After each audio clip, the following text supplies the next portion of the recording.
here we go. These days, you go to a website and you read this ridiculous opinion or that, and it's not a big deal because just about everything these days is ridiculous. And if you could just then roll your eyes and leave, this world would be a very different place than it is right now.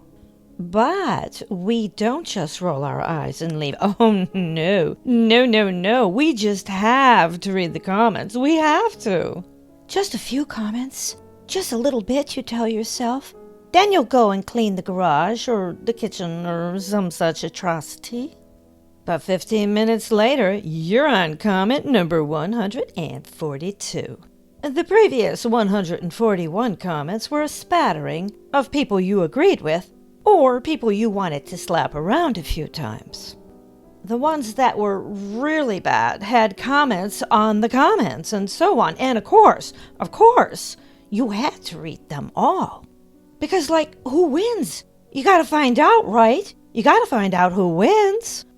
You've got time invested in this puppy now, and you gotta find out if commenter number 2 puts commenters number 1 and number 3 in their place, and so on and so on. If you're smart, you won't get involved at all. I never used to. For years, I just lurked and read, assuming I was safe. Yeah, right. Little did I know I was falling right into a trap. The same trap most people fall into whether they comment or not. You see, confession time, I was a massive comment junkie. Yes, I was. Addicted to the nth degree. Here's a little experiment for you. Sit down on a couch with a friend or acquaintance who has noticeably different opinions than you have. Yes, there actually was a time when we could converse with people who thought differently from us. Hopefully you still can do that. See if you can find somebody like that. Go on to a social media site and watch or read a popular video or post. So both of you are doing this on your own separate devices. Politics or relationships are especially good for this experiment. Now go to the comments section. Very often you will find that the comments your friend sees are completely different from the comments you see, even though you're on the same website and the same page at the same time. What's up with that? Well, as you probably know, these sites have a serious algorithm going on, and they've got their claws in you big time. They know where you go, what you read, what comments you've made, what comments of others you've looked at in the past, what you buy, what you like and dislike, etc. In short, they know you extremely well, sometimes better than you know yourself, due to your own willing participation online and the fact that your phone and computer are now spy gadgets.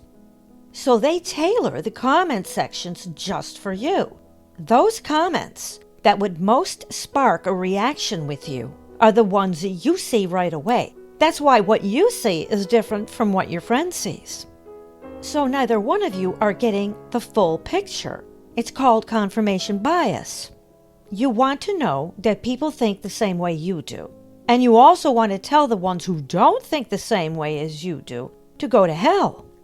It's a great way to harmlessly blow off steam and not take out your frustrations on the shadow government, which truly deserves it. As if that's not bad enough, though, what's really awful is the comments that aren't really comments at all. Lots of them are just bots, with no human being behind them, just there to tickle your fancy or piss you off. Then there are the insidious, planned comments that have a huge team of people behind them. Those comments are very subtle and literally everywhere. They're designed to push your thoughts, ideas, opinions, and preferences in a certain direction, and to keep you going in that direction with additional bot comments that positively reinforce the idea. You might not realize just how often this happens. It happens all day, every day. Why? Because human beings are tribal. We survived a long time ago because we were a cohesive unit with our tribe. We did what the tribe did, and there was strength in numbers, and we survived that way. Every single one of us living today is the product of people from these ancient tribes, and they passed on their mental survival mechanisms. This is a powerful learned response in human beings, one that is being diabolically exploited by large corporations and governments. So very often people will do what they see other people doing, not knowing that those other people aren't really people at all. They're just bots or planted trolls. Take, for example, the illness which must not be named from a few years ago. Surely you remember. At the time, I read comments exhaustively on Twitter, now known as X. Millions of bots all day, every day, telling people to conform, to do what they were told or else. They were telling terrible tales of woe that would befall you if you didn't obey. Death, illness, destruction, terror, seeming so real, so person-like. Wear this stupid face thing, follow this line, stand on this X. Wait in a long line and don't complain about it. Follow the curfew, take the poison, etc. Do it, do it, do it, over and over and over. We heard it. And for real people, thinkers who responded, it would be an all-out bot attack. And then other real human beings who had fallen into the evil bot trap would also jump into the bot attack, thinking they were joining with other tribal members, but all they were really doing was conforming to a computerized algorithm. The bots, the non-human entity, cold, ugly, judgmental, condemning, controlling, utterly non-human. It went off like clockwork. It worked perfectly. People read and read and read the fake ideas and the fake decisions and the fake directions and the fake science, and they almost became fake themselves.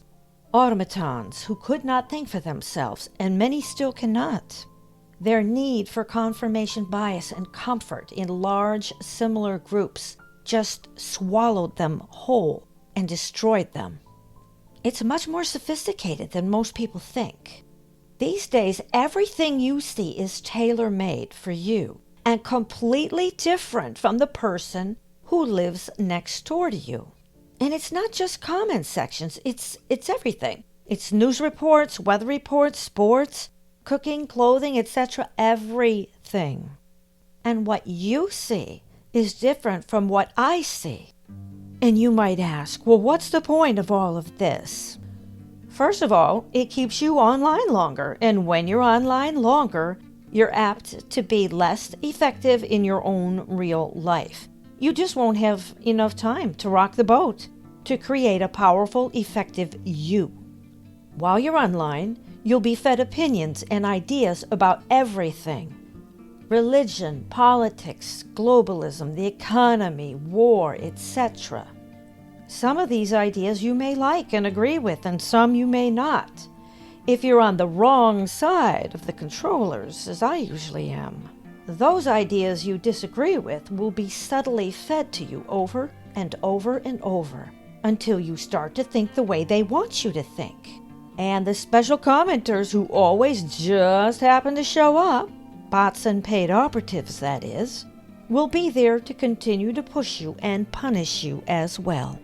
While you're online, you're also subject to tremendous amounts of advertising, charities, special interest groups, etc., designed to get you to willingly give your hard, cold cash away.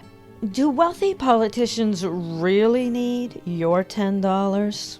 If you buy those special paper plates, are you really helping the environment? Doubtful. But here come the commenters to tell you that if you don't go all in for that politician, your country is doomed. And if you don't buy those paper plates, you really are just selfish and want to kill Bambi and his mother. All for control. All of this, all for money, all for your wasted life, all for your energy, all for your soul. For everything you have and everything you are, they want it all. And if you're not careful, they're gonna get it All of it. What even is this? Guys, what is this? Is this what we've come to? Is this really us? Is this what we want to be? Because I sure don't want this. This is what it means. This is what it truly means to have lost your soul. Imagine a heart so empty. So what do? I don't know about you, but I'm tired of feeling bad, even from the websites that I agree with. Funny how something you think you like can still make you feel bad. When that happens, you know something weird is going on subliminally, but you just don't know about it. Because if you're on a site that you like, why would you feel bad? But in any event, this is what I've come up with. Here's how to make your way back to who you are. It's simple, and most answers usually are simple. Step number 1, walk away from the comments for good. On any site, articles, social media, whatever, walk away from the comments. That's a hell of a lot harder than you think it is. Just one more time. I just have to say this, because I can't let this guy get away with this, blah and blah and blah. Walk away. Step number 2, if you must get the news, go to various different sources, even ones you don't like, ideally on devices that are not yours, such as library computers. This way you can't be tracked as well.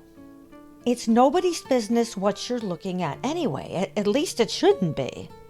Step number 3, stand firm in your convictions. This is important. You know what's right. You know what's decent. And you know what's wrong. You know what you want. So stand your ground. Fold your arms across your chest and stand your ground.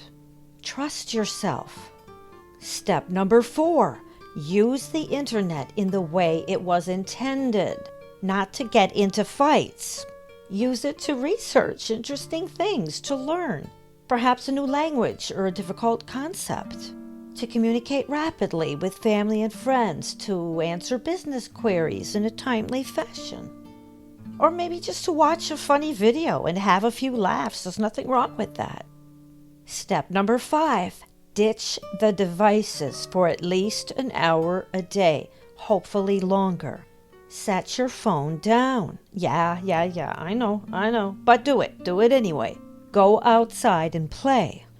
Go back to being you. You'll be so surprised at how quickly you will find yourself again. You're not lost. You're just misplaced a little, that's all. You can go back anytime you want and find yourself again.